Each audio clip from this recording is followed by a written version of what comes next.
Hello, and welcome back to another Minecraft Let's Play video with me, Elven Dragon, here on Squidcraft, Liara's patron server. So last time we went and built up this giant storage system that I am currently standing on, as well as the building that houses it. And I think today we are going to add a couple little details to some parts of the base. Now I've pretty much finished all of the functional buildings that I had planned. There's one or two more that I still have to figure out how I want to do. But other than that, I think all that's left is just put in some little detail builds that kind of fit in with the garden theme that we have, and actually finish building up the rest of the garden. So where I think that we are going to start is we are going to go to the other end of this path. And where are you spawning? Everything here should be all lit up. Is there like a little cave underneath the island that I just can't see? Anyway, so we are going to head back over to the other side of the island, to the one spot that I haven't gotten all the plants in yet. And that is because this area right here is going to become a little campsite. Now, I've only got a really rough idea of what I want for this area. I think we're going to put a couple logs right around the campfire here for seating, and I think we're going to put 2, maybe 3 tents in the area.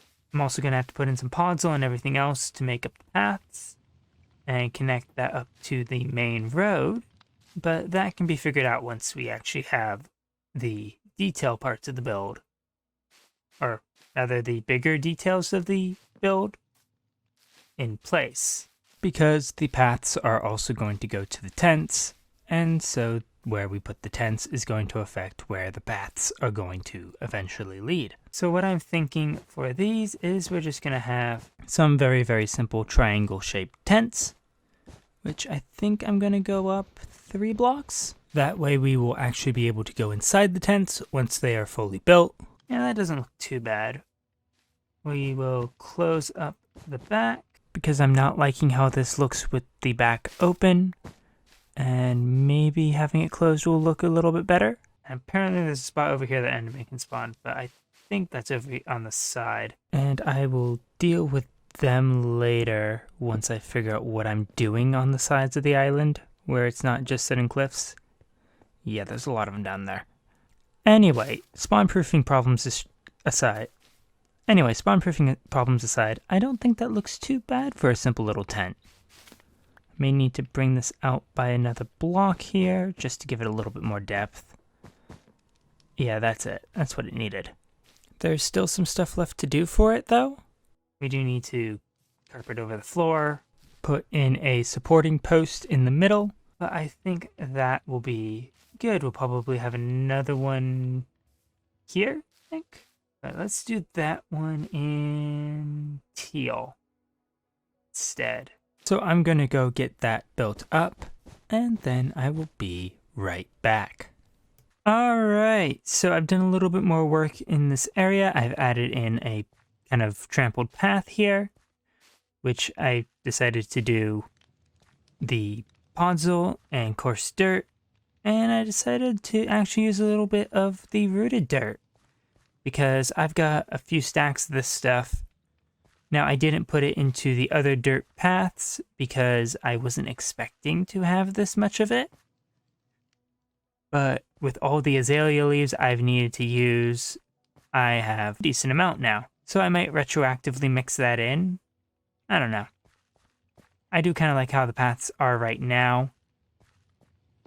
But I did also go and move the campfire away from the purple tent. I felt it was a little close, and I added floors to both of them.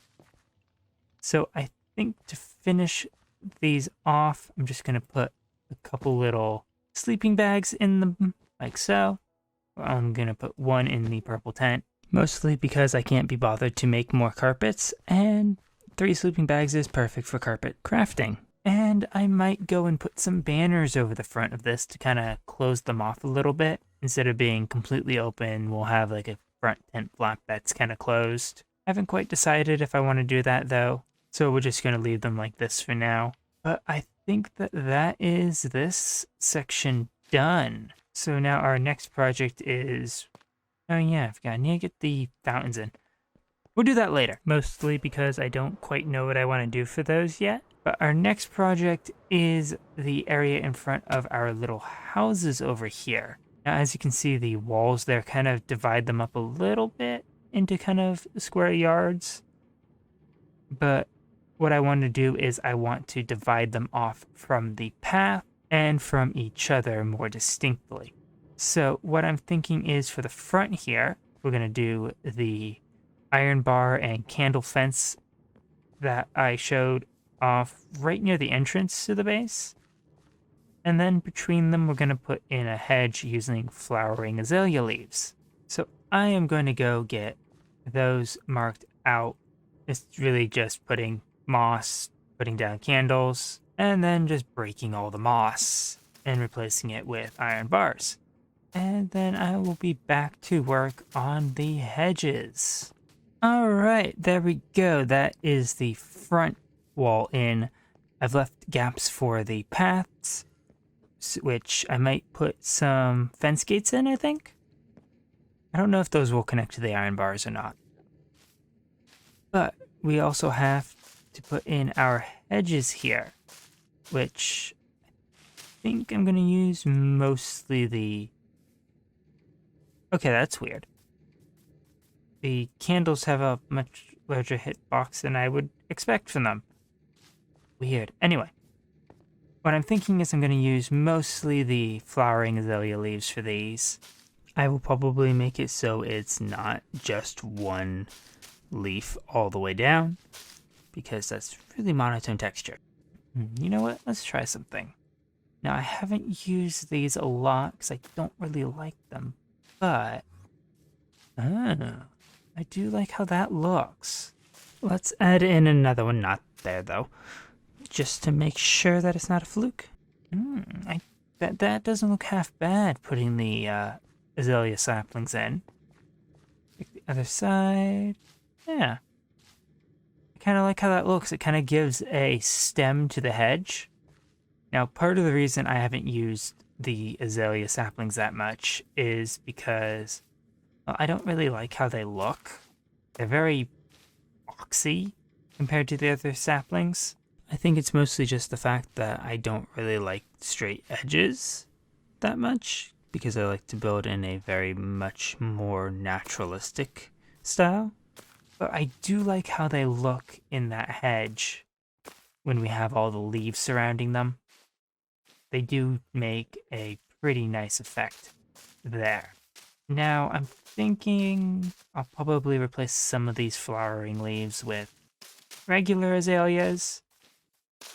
I might mix in a few of the other leaves as well, so some of the acacia and birch, just to add kind of a bare spot to the hedge. But all in all, I don't think these look horrible. I don't really know. Hedges, they're really difficult to do, I think.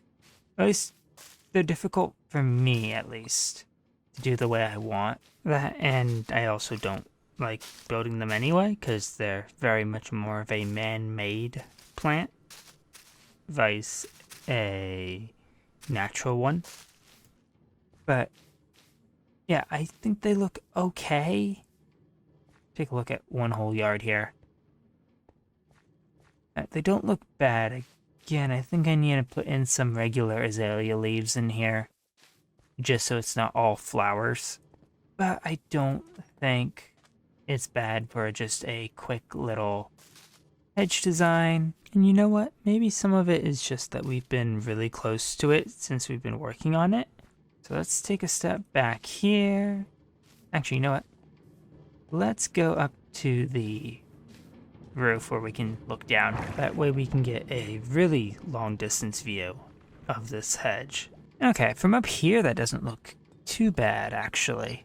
Yeah, I kind of like how that looks from up here. Let's see, let's check a closer, more direct angle. Well, we're never actually going to see it from up here, but... Okay. I do like the front fence. I think that's definitely the effect that I'm looking for.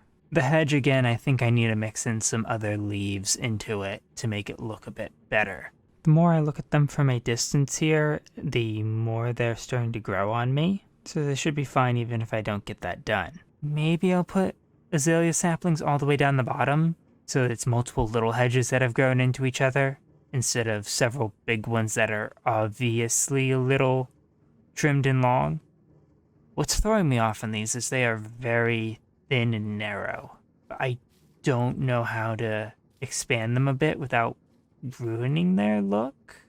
That's not really what I want to say. Anyway, they look wrong if I try and add more leaves to the side to make them thicker and look even less like a garden hedge. So I think I'm going to have to play around with them a bit more because I don't like them as one block walls, but I also don't like them any thicker than this. Alright, so I've gotten added a few little flowers to each of the yards just to add a little bit of color. I still haven't fixed the hole in the wall here apparently.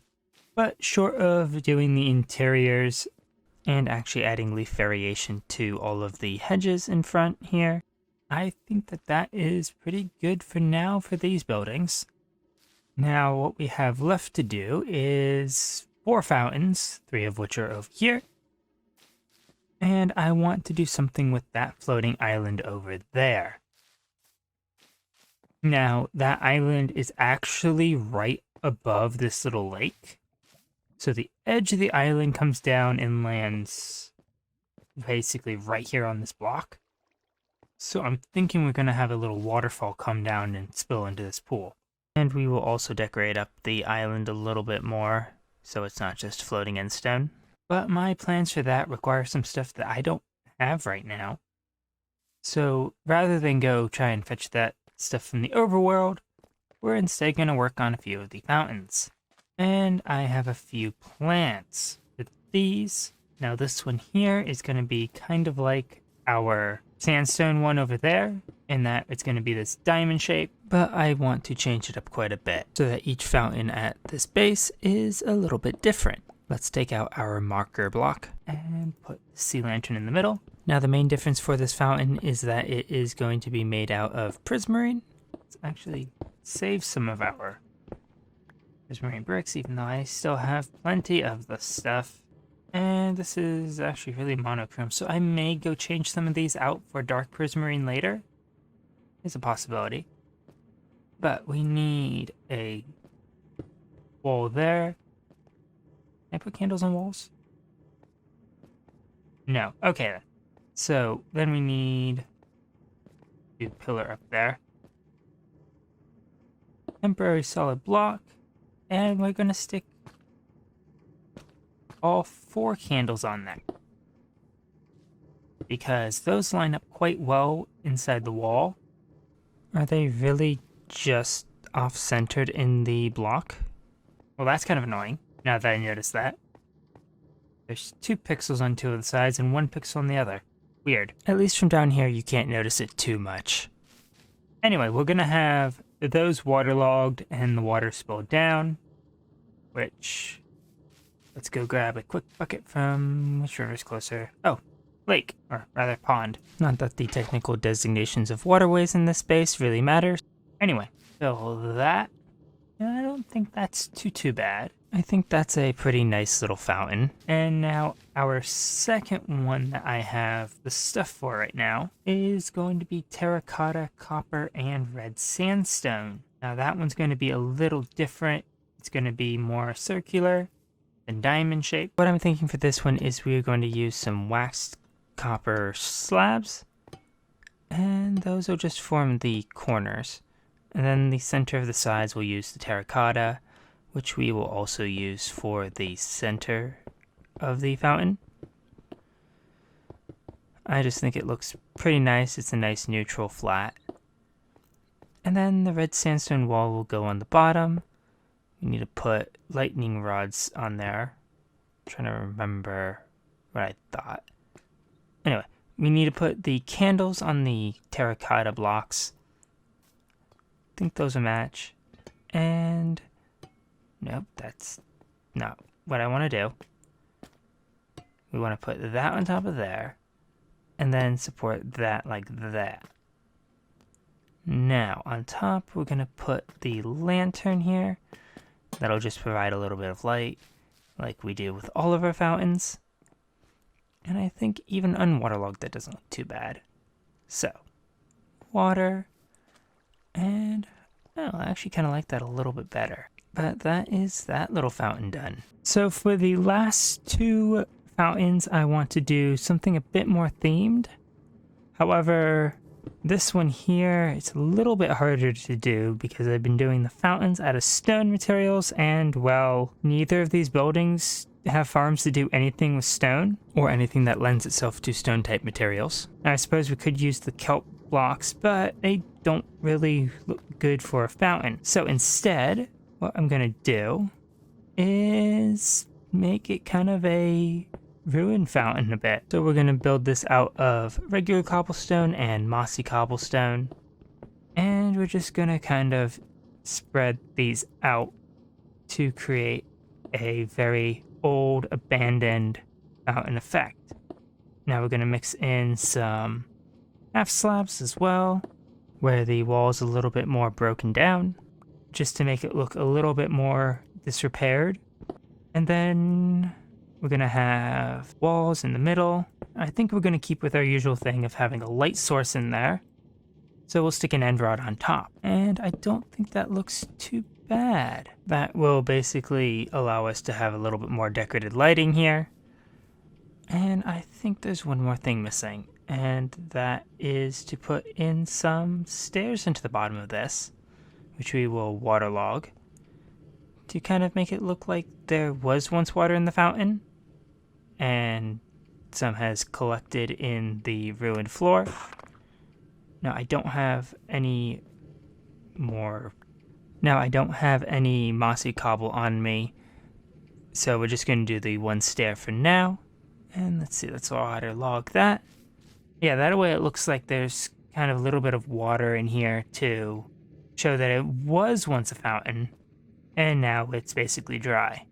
Our fourth fountain here, though, is a little bit easier to figure out what we're doing for it, because that is the dye farm, so we're going to make this a very colorful fountain. So to set the colors off, we're going to have a black stone wall and interior, and should provide a good background to view them on.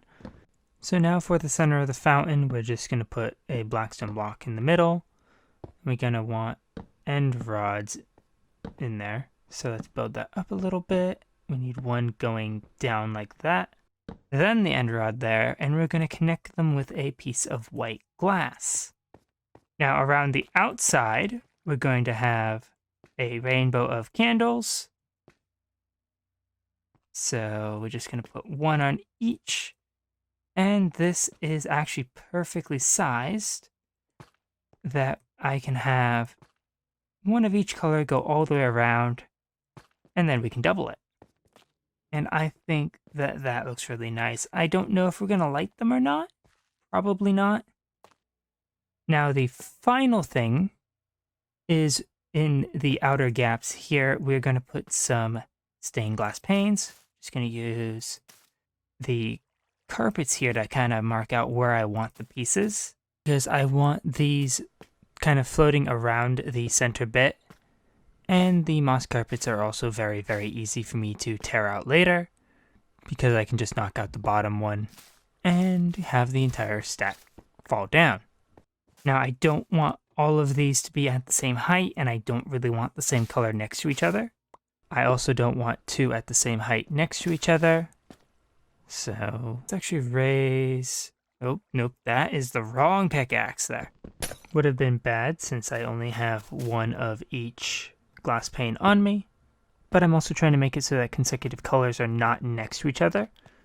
So as we get more and more of the panes in, this gets harder and harder to figure out where to place them. But we just have one more here. No, not there. Let's see, I think this corner is probably the right one. And we'll do this one down low. We don't have many of those. Step back, take a look. I don't think that's too bad. It'll probably look better in RTX. Take a quick look. And there we go. I do like how we have the glass shining from the bit in the center. The white is very clear. I was not expecting that. But all that remains now is to put in the water. So, waterlog that end rod. Ooh, that's kind of cool. It kind of just disappears there. Ooh, pretty. I do like this. I think this turned out good. But that is all of the fountains that we have planned out for now.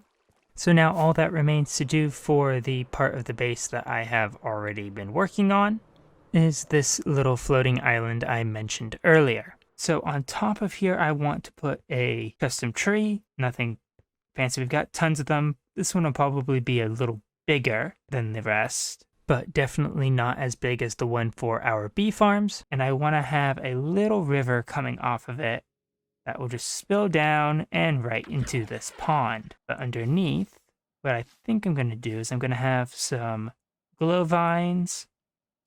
I'm going to redo the underside because this is basically entirely over the main island here.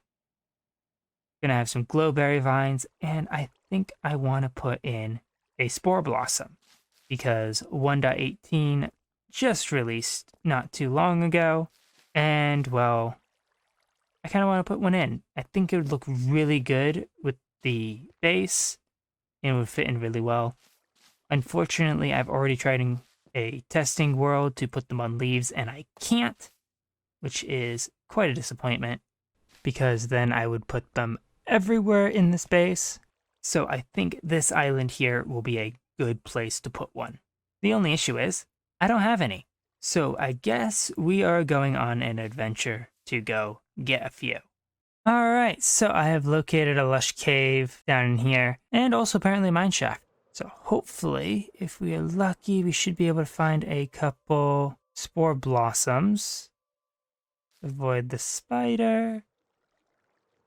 Hopefully we can find one. I don't have that many torches. Be on the ceiling though. And fortunately there are plenty of glow vines to illuminate that. Ooh, some drip leaf. I should get some more of that too. Can I just collect silk touch? No. I need to get some iron. Or shears. Okay. I should have some maybe in my inventory of my ender chest. If not, I definitely have a furnace in there and I can just quickly smelt some up. Iron's not too uncommon. Oh, there we go. We got one right there. It'll be fun to try and get. I'm guessing I need shears for those as well. Alright, so one pair of shears crafted and a few drip leaf collected for my own nefarious purposes. Let's go after this blossom. And now that I'm doing this, I realize this is probably not the best way to do it since I can't see where the spore blossom is. And I don't want to accidentally break it when I break the moss. Yeah, that might be an issue. Yeah, that's not the best way of going about this. Okay, let's just use the easiest block that I have to break, which should be pretty quick to pillar up with, which is the end rods. And, oh yeah, the end rods on their side put you down just far enough that you can't jump onto a full block from them. Great, so that's going to be interesting to figure out how we're going to move over. Let's just, yeah, that works. So let's try and get almost directly underneath it. We're still a little too low, and that doesn't work. So let's put that there, and then go up a block. Okay, yeah. I guess we need to be a little bit higher. We'll just use moss this time. And there we go. It is down. Let's hope there's no creepers. So let's get down there. Hopefully there shouldn't be. They did use the end rods. And I am very glad that these things are very quick to break. So let's just, ow. Let's light a torch there, and our inventory is full. Of course it is. There we go, one spore blossom. All right, now since these things are going to be really hard to find, it seems, I want to explore this cave a little bit more, see if we can't find some more of them, and bring those back, because again, I think that these will go really well in the base. So I'm going to track down a few more, maybe grab some copper while I'm at it, and I will be back. All right, so I have gone and gotten all of the materials that I need now. I managed to find a few more spore blossoms in the nearby caves, so now we have more than enough of what we need.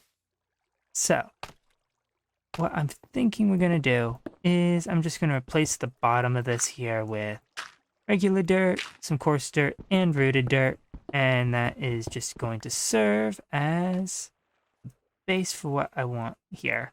Now, we're going to put the spore blossom there. I don't want it quite centered. And you can see it's already starting to produce some particles. And all along the side there, we're going to put in some glowberries at some points. Those are just dripped down. I need to get the logs for the tree to hang down as well. That way this island kind of looks like it's being held in place by the tree roots. And I think we might bone meal some of this rooted dirt to get some roots to hang down here as well. That way we can have some smaller roots, maybe for some of the grass, and also some smaller tree roots. Because the big tree roots, I like how they look, but they tend to be a little bulky. I can't generally get the level of detail I want.